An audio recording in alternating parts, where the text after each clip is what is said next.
नमस्कार बच्चों, स्वागत है आपका अपने YouTube चैनल हिंदी शिक्षा संसार में।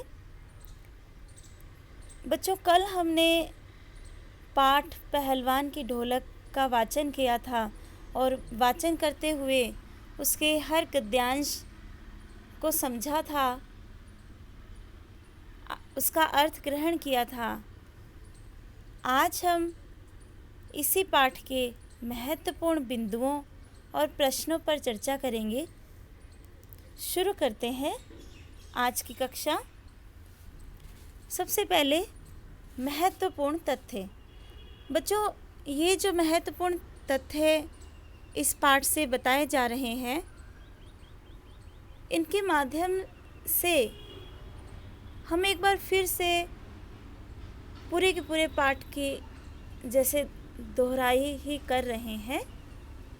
एक बार फिर से पूरा का पूरा पाठ हमारी नज़र में आ जाएगा और हम बेहतर तरीके से प्रश्नों के उत्तर दे सकते हैं, प्रश्नों को समझ सकते हैं। तो चलिए, महत्वपूर्ण तथ्य। पाठ पहलवान की ढोलक के कुछ स्मरणीय बिंदु मतलब जिनको हम याद करने योग्य हैं वो। तो सबसे पहले पाठ पहलवान की ढोलक के लेखक फणीश्वर नाथ रेणु हैं। चांद सिंह को शेर के बच्चे की उपाधि मिली थी। वह अपने गुरु पहलवान बादल सिंह के साथ पंजाब से पहल श्यामनगर मेले में कुश्ती लड़ने आया था। तो चांद सिंह का नाम आया था पाठ में, जो पहलवान था और इसको उपाधि मिली थी शेर के बच्चे की। और उस पहलवान को किसने हराया? लुट्टन सिंह पहलवान ने। और ये कुश्ती कहाँ पर हुई थी? श्यामनगर मेले में। लुट्टन ने अपने दांव पेच से चांद सिंह को हरा दिया और राजा श्यामानंद ने उसे अपने दरबार में सदा के लिए रख लिया। किस रूप में रखा? राज पहलवान के रूप में। लुट्टन सिंह ढोलक को ही अपना गुरु मानता था। वह अपने दोनों बेटों को भी पहलवानी सिखाता है ताकि वे राज्य की सेवा में लग सके। लुट्टन ने ढोलक को अपना गुरु क्यों माना? हम सब जानते हैं, कल हमने ये पाठ पढ़ा था कि जब लुट्टन चांद सिंह पहलवान से लड़ रहा था, कुश्ती कर रहा था, तब लुट्टन के पक्ष में सिर्फ एक ढोल की आवाज़ थी और उस ढोलक की अलग अलग ध्वनियों से उसको अलग अलग प्रेरणा मिल रही थी। जैसे बादल सिंह अपने शिष्य चांद सिंह को बीच बीच में प्रेरित कर रहा था, आदेश दे रहा था कि इस तरीके से कुश्ती लड़ो, ऐसे इस दांव को काटो। उसी तरह ढोलक की ध्वनि जैसे चांद सिंह को आदेश दे रही थी, उसको हिम्मत दे रही थी। इसलिए उसने अपना गुरु ढोलक को माना है। राजा श्यामानंद की मृत्यु के बाद उसका बेटा जो विलायत में पढ़ता था, उसने पहलवानों पर हो रहे खर्चे को देखकर पहलवानी की जगह घोड़सवारी के लिए तय कर दी और लुट्टन को अपने बेटों सहित पुनः अपने गांव जाना पड़ा।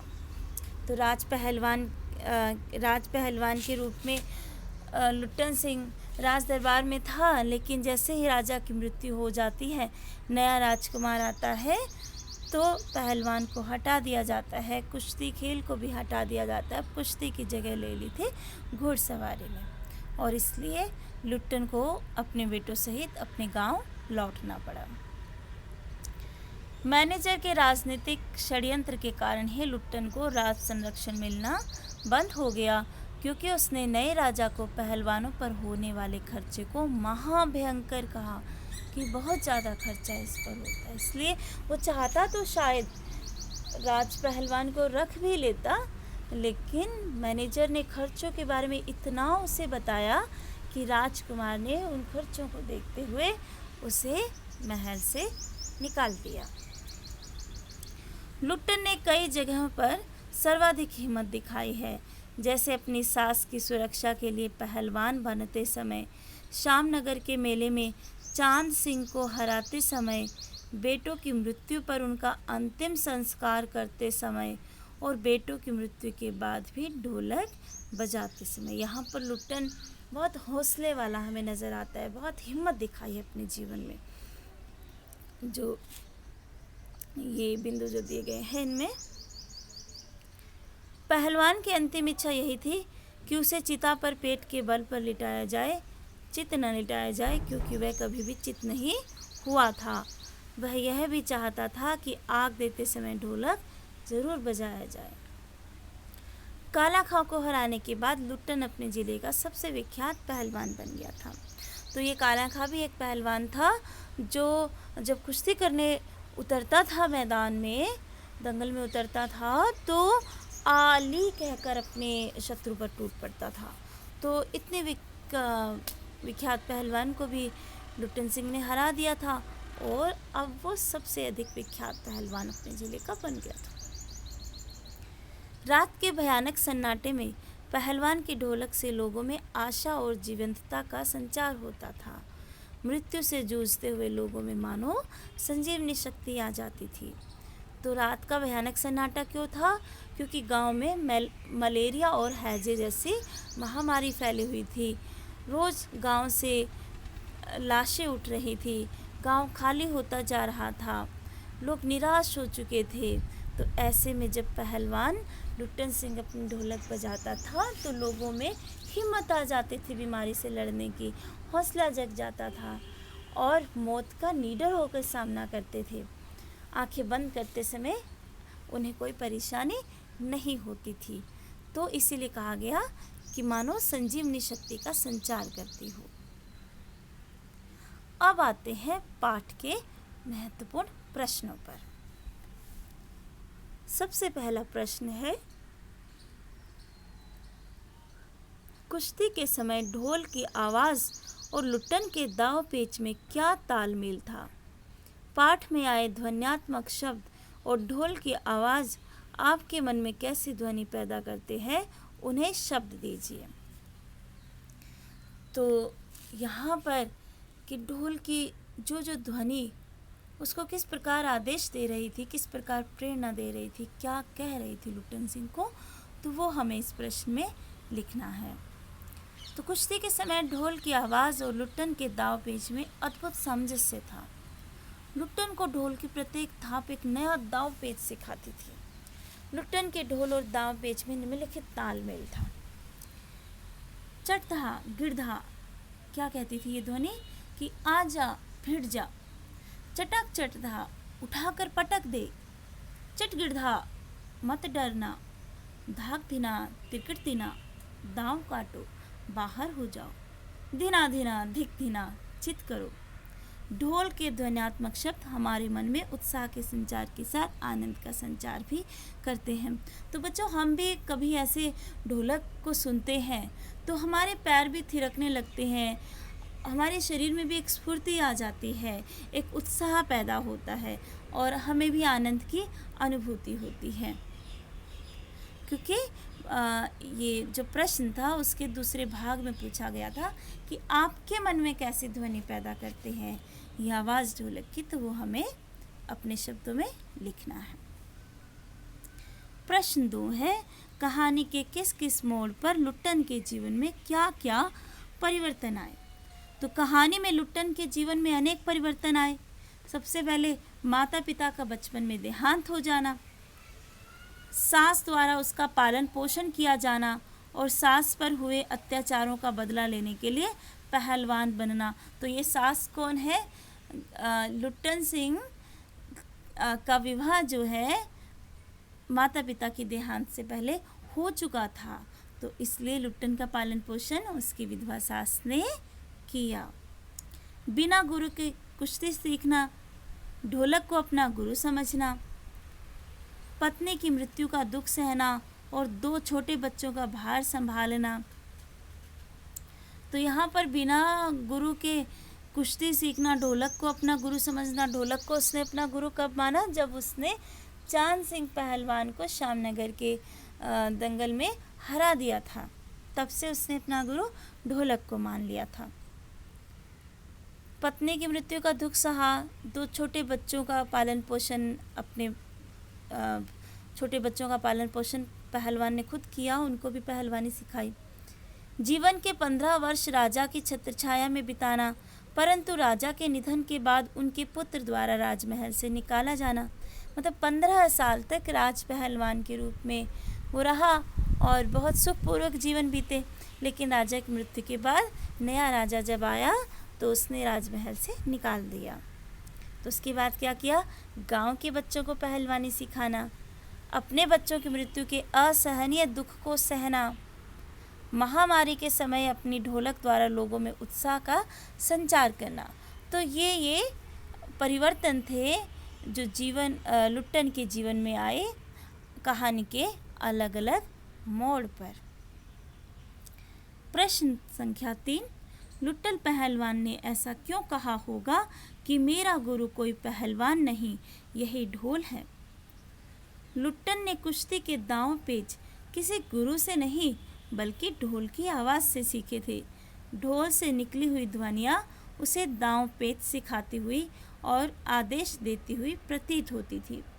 जब ढोल पर थाप पड़ती थी तो पहलवान की नसें उत्तेजित हो जाती थी, वह लड़ने के लिए मचलने लगता था। इसलिए लुट्टन पहलवान ने ऐसा कहा होगा कि मेरा गुरु कोई पहलवान नहीं, यही ढोल है, क्योंकि उसी ढोल से उसको प्रेरणा मिली, उसी ढोल की ध्वनि ने उसको अलग अलग दांव पेच सिखाए, उस ढोल ने ही उसके शरीर में स्फूर्ति पैदा की। प्रश्न संख्या 4, गांव में महामारी फैलने और अपने बेटों के देहांत के बावजूद लुट्टन पहलवान ढोल क्यों बजाता रहा। गांव में महामारी और सूखे के कारण निराशाजनक माहौल तथा मृत्यु का सन्नाटा छाया हुआ था। इसी प्रकार का सन्नाटा पहलवान के मन में अपने बेटों की मृत्यु के कारण छाया था। ऐसे दुख के समय में पहलवान की ढोलक निराश गांव वालों के मन में उमंग जगाती थी। ढोलक जैसे उन्हें महामारी से लड़ने की प्रेरणा देती थी। इसलिए शायद गांव में महामारी फैलने और अपने बेटों के देहांत के बावजूद लुट्टन पहलवान महामारी को चुनौती, अपने बेटों का दुख कम करने और गांव वालों को लड़ने की प्रेरणा देने के लिए ढोल बजाता रहा। किससे लड़ने के? बीमारी से लड़ने के लिए, मौत से टक्कर लेने के लिए। तो ये प्रेरणा ढोलक से लोगों को मिलती थी। ढोलक की आवाज़ का पूरे गांव पर क्या असर होता था? ढोलक की आवाज़ से रात की विभीषिका और सन्नाटा कम होता था। महामारी से पीड़ित लोगों की नसों में बिजली से जो दौड़ जाती थी, उनकी आंखों के सामने दंगल का दृश्य साकार हो जाता था और वे अपनी पीड़ा भूल खुशी खुशी मौत को गले लगा लेते थे। इस प्रकार ढोल की आवाज़ मृत प्राय गांव वालों की नसों में संजीवनी शक्ति को भर बीमारी से लड़ने की प्रेरणा देती थी।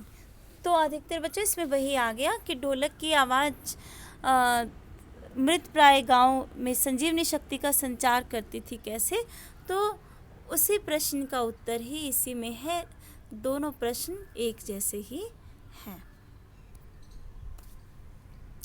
प्रश्न संख्या 6, महामारी फैलने के बाद गांव में सूर्योदय और सूर्यास्त के दृश्य में क्या अंतर होता था? महामारी फैलने के बाद गांव में सूर्योदय और सूर्यास्त के दृश्य में बड़ा अंतर होता था। सूर्योदय के समय कलरव, हाहाकार तथा हृदय विदारक रुदन के बावजूद भी लोगों के चेहरे पर चमक होती थी। लोग एक दूसरे को सांत्वना बंधाते रहते थे, परंतु सूर्यास्त होते ही सारा परिदृश्य बदल जाता था। लोग अपने घरों में दुबक कर बैठ जाते थे, तब वे चूं भी नहीं कर सकते थे। यहाँ तक कि माताएं अपने दम तोड़ते पुत्र को बेटा भी कह नहीं पाती थी। ऐसे समय में केवल पहलवान की ढोलक की आवाज़ सुनाई देती थी, जैसे वह महामारी को चुनौती दे रही हो। तो सूर्योदय के समय क्या था कि लोग अपने घरों से बाहर निकलते थे, एक दूसरे को सांत्वना देते थे, अपने पड़ोसियों को सांत्वना देते थे लोगों के चेहरे पे थोड़ी बहुत चमक भी होती थी। घर में लाशें पड़ी होती थी, उसको नदी में बहा कर आते थे, और सूर्यास्त के बाद सब अपने घरों में दुबक जाते थे। कोई आवाज़ नहीं, रात्रि सन्नाटे में बदल जाती थी, चारों तरफ चुप्पी छा जाती थी, सिर्फ ढोलक की आवाज़ आती थी। प्रश्न संख्या 7, कुश्ती या दंगल पहले लोगों और राजाओं का प्रिय शौक हुआ करता था। पहलवानों को राजा एवं लोगों के द्वारा विशेष सम्मान दिया जाता था। ऐसी स्थिति अब क्यों नहीं है? तो क्यों नहीं है ऐसी स्थिति? कि पहले मनोरंजन के नवीनतम साधन अधिक न होने के कारण कुश्ती को मनोरंजन का अच्छा साधन माना जाता था। इसलिए राजा महाराजा कुश्ती के दंगलों का आयोजन करते रहते थे। जैसे जैसे मनोरंजन के नवीन साधनों का चलन बढ़ता गया, वैसे वैसे कुश्ती की लोकप्रियता घटती गई, और फिर पहले की तरह राजा महाराजा भी नहीं रहे जो इस प्रकार के बड़े दंगलों का आयोजन करते। तो इसलिए अब ऐसी स्थिति नहीं है। इसकी जगह अब किन खेलों ने ले ली है? आज कुश्ती के स्थान पर आधुनिक खेल जैसे क्रिकेट, फुटबॉल, टेनिस आदि खेलों ने ले लिया है। कुश्ती को फिर से प्रिय खेल बनाने के लिए क्या क्या कार्य किए जा सकते हैं? तो कुश्ती को फिर से लोकप्रिय बनाने के लिए हमें एक बार पुनः कुश्ती के दंगल, पहलवानों को उचित प्रशिक्षण, उनके खान पान का उचित ख्याल, खिलाड़ियों को उचित धनराशि तथा नौकरी में वरीयता, खेल का मीडिया में अधिक से अधिक प्रचार प्रसार आदि कुछ उपाय कर सकते हैं। मतलब हमें फिर से पहलवानों को उचित प्रशिक्षण देना होगा, उनके खान पान का ध्यान रखना होगा, और जो कुश्ती लड़ते हैं ऐसे पहलवानों को अधिक से अधिक धनराशि भी देनी चाहिए, ताकि वो अपने परिवार का भरण पोषण अच्छे से कर सके, अपनी आजीविका को बेहतर ढंग से कमा सके। और नौकरी में कहीं आवेदन करते हैं तो वहाँ पर भी उनको वरीयता दी जानी चाहिए। मीडिया में भी इस खेल का प्रचार प्रसार होना चाहिए। अगला प्रश्न है, ढोलक की थाप नृत्य प्राय गांव में संजीवनी शक्ति भरती रहती थी। कला से जीवन के संबंध को ध्यान में रखते हुए चर्चा कीजिए। मतलब कला का और जीवन का आपस में क्या संबंध है? जैसे इस पाठ में दिखाया गया कि ढोलक जब बजता था और उसकी आवाज़ को सुनकर लोगों में स्फूर्ति आ जाती थी, उत्साह आ जाता था, मरे हुए लोगों में जैसे प्राणों का संचार होता था, तो ये असर होता था ढोलक की आवाज़ का। तो ऐसे कला का जीवन से क्या संबंध है? कला व्यक्ति के मन में बसी हुई स्वार्थ, परिवार, धर्म, भाषा और जाति आदि की सीमाएं को मिटाकर मानव मन को विस्तृतता और व्यापकता प्रदान करती है। व्यक्ति के मन को उदात्त बनाती है, मतलब उसका जो रवैया है वो उदार हो जाता है, विशाल हो जाता है, अपनी जाति, धर्म, भाषा या परिवार तक सीमित नहीं रहता, वो मानव कल्याण के बारे में सोचने लगता है। कला ही है जिसमें मानव मन में संवेदनाएं उभारने, परिवर्तियों को ढालने तथा चिंतन को मोड़ने, अभिरुचि को दिशा देने की अद्भुत क्षमता है। आत्मसंतोष एवं आनंद की अनुभूति भी इसके ज्ञान अर्जन से ही होती है, और इसके मंगलकारी प्रभाव से व्यक्ति के व्यक्तित्व का विकास होता है। जब यह कला संगीत के रूप में उभरती है तो कलाकार गायन और वादन से स्वयं को ही नहीं, श्रोताओं को भी अभिभूत कर देता है। मनुष्य आत्म विस्मृत हो उठता है। विस्मृत का मतलब भूल जाता है, वो आत्म अपने आप को भूल जाता है। दीपक राग से दीपक जल उठता है, मल्हार राग से मेघ बरसना, ये कला की साधना का ही चरमोत्कर्ष है। देखिए, जब हम कोई फिल्म देखते हैं, हम कोई गाने को सुनते हैं, उस गाने में जैसा भाव होता है, एक जिस पे हम नाच सके, डांस कर सके, ऐसा हम कोई गाना सुनते हैं तो अपने आप पैर थिरकने लगते हैं। कोई दुख भरा गीत सुनते हैं तो हमारे मन की वो भावना जो है वैसी जागृत हो जाती है, मन में दुख का संचार होता है। किसी के दर्द से संबंधित गीत है तो हम दूसरों की पीड़ा को समझने लगते हैं। तो कला मनुष्य को उदार बनाती है, हम खुद को भूल जाते हैं, उसमें खुद के स्वार्थ को भूल जाते हैं। भाट और चारण भी, जब भाट होते गाने वाले, चारण भी गाने वाले, जब युद्ध स्थल में उमंग जोश से सरोबार कविता गान करते थे तो वीर योद्धाओं का उत्साह दुगना हो जाता था। तो युद्ध क्षेत्र कहीं हाथी की चिंगार, तो कहीं घोड़ों की हिनहाट, तो कहीं शत्रु की चित्कार से भर उठता था। यह गायन कला की परिणति ही तो है। इसी प्रकार मानव कला के हर एक रूप काव्य, संगीत, नृत्य, चित्रकला, मूर्तिकला, स्थापत्य कला और रंगमंच से अटूट संबंध है। तो हर कला जो है, हर प्रकार की कला मनुष्य को विशाल बनाती है, उसका दृष्टिकोण विशाल बनाती है, उदारवादी बनाती है उसे। तो यही कला का जीवन से संबंध है। धन्यवाद बच्चों, शुभ दिन। फिर मिलेंगे नए पाठ के साथ, नए तरीके से। तब तक घर में रहिए, सेहत का ध्यान रखिए, परिवार का ध्यान रखिए।